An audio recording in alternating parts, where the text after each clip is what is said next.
Welcome to Local SEO in 10. This is your go-to podcast for answers about how you can grow your local business online easily and quickly.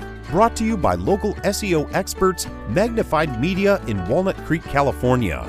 In each 10-minute episode, our digital marketing expert Adam Duran answers your questions on how you can get more leads for your business fast. Remember, if you're not taking care of this part of your business right now, you can bet your competitors are. And now, here's our host with the questions, Jamie Duran, and our expert with the answers, Adam Duran. All right, Adam, another exciting week.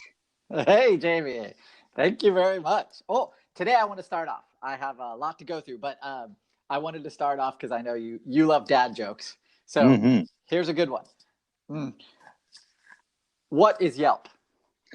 Well, I will give you an answer, but I will let you go. Okay, thank you. Yelp is the sound a dog makes when you step on its tail. And that's actually what we want to do, or actually what we want to connect to today's podcast. Oh, cool. The sound of complaining. That's what Yelp is all about, especially if you're a business owner, right? Yeah. You got to respond now.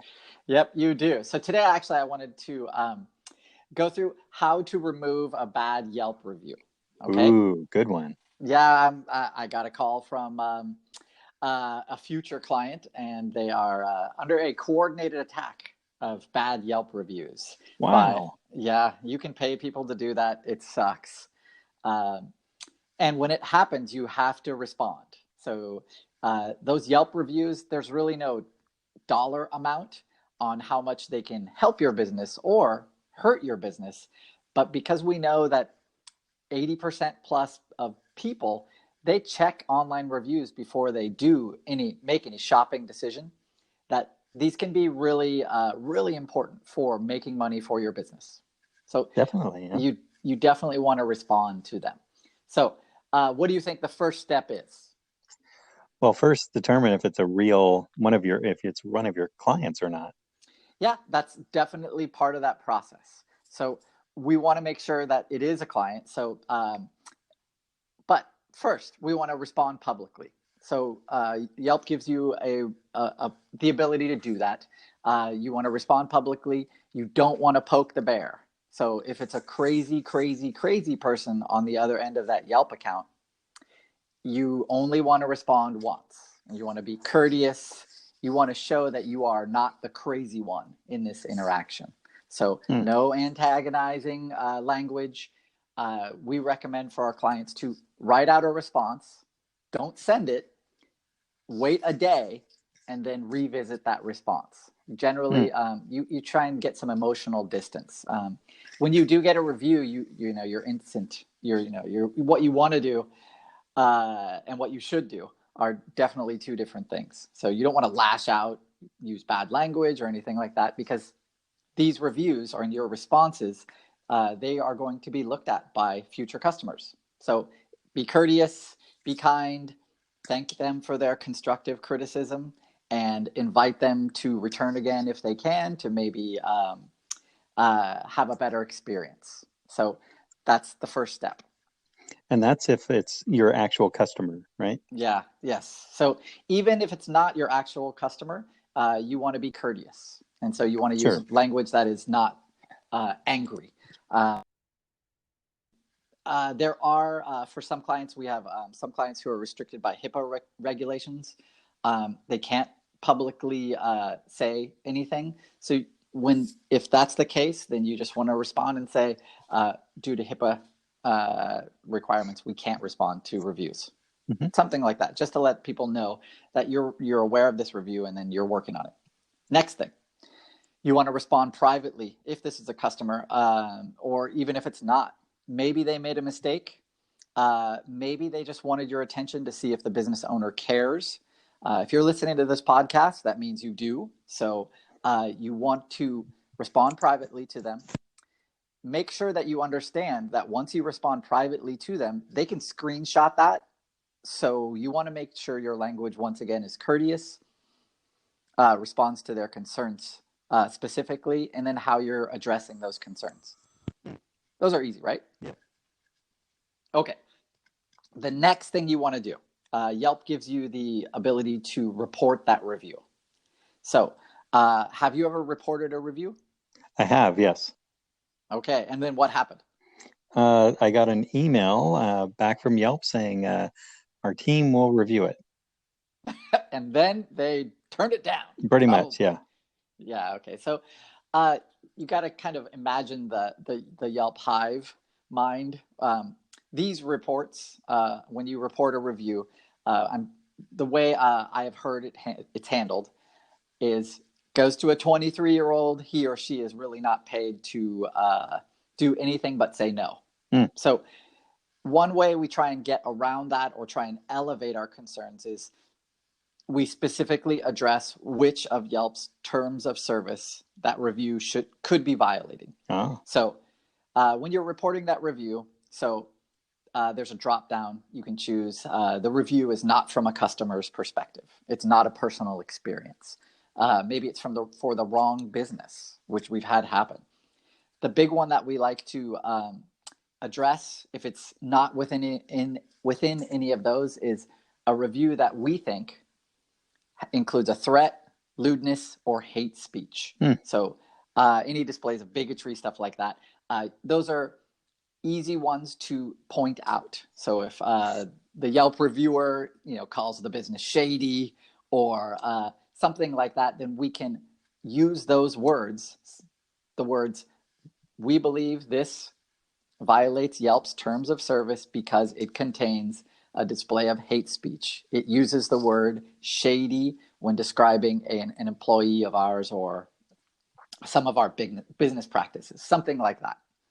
So when we do that, when we have a specific violation of terms of service and we use that kind of language, we make it very easy for that 23 or 24-year-old to kick it up to the next level, to an actual person who might actually care. And so you want to, in that little box that Yelp gives you, you want to give as much information, personalize it, maybe, use your violin when you're writing it, and be really specific about why you believe it violates Yelp's terms of service.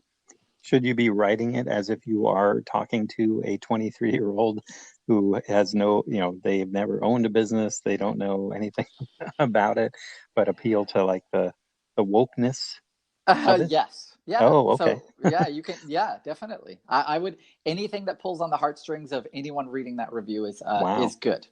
And so will that work 100% of the time? No, of course not. Because like I said, that 23 or 24-year-old, he or she is not paid to say yes. So when this happens, a lot of times Yelp will respond right away within a couple days and they'll say the review is gone, those are great notices to get. We get those all the time. Or the review, sorry, we've reviewed it and the review stands. Mm-hmm. So when that happens, and we see with clients, with new clients coming on, that they flag the review and then, sorry, they didn't follow any of these tips, then it's there. So now you can go back and you can respond publicly or just move on. So we generally recommend we just move on. We put in systems to generate more Yelp reviews to encourage our customers or the customers to check in on Yelp and other stuff like that. So that way that review generally can get pushed down. But just understand this happens to every business after, a few years. You're going to get bad Yelp reviews. And when they happen, you just have to understand this is the process that Yelp gives us. And sometimes it works and sometimes it doesn't.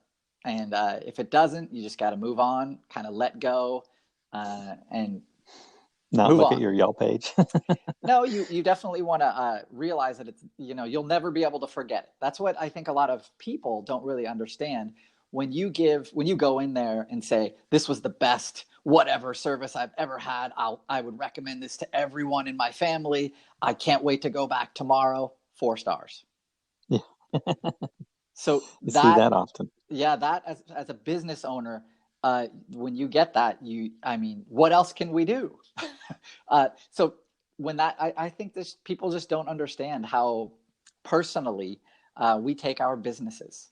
And so when it happens, when we get a 1-star review, if it's a crazy person, we can kind of rationalize it. But yeah, this was the best ever, 3 stars. I mean, but on the flip side, though, yeah. we do have, you and I run into businesses all the time where they don't care. Yes. They don't care about their Yelp rating. Yep. They don't care about what the customer says, as long as they have new business coming in. They don't care at all. And Yep. so it's a, yeah, but you just said, because we care. Yes, there are true. quite a few businesses that do not care at all. Well, they're not listening to this podcast, so we're okay. True. That is true. Once they do realize, though, that these reviews and positive ones and their responses, they make money. I mean, they show your customers and future customers that you care.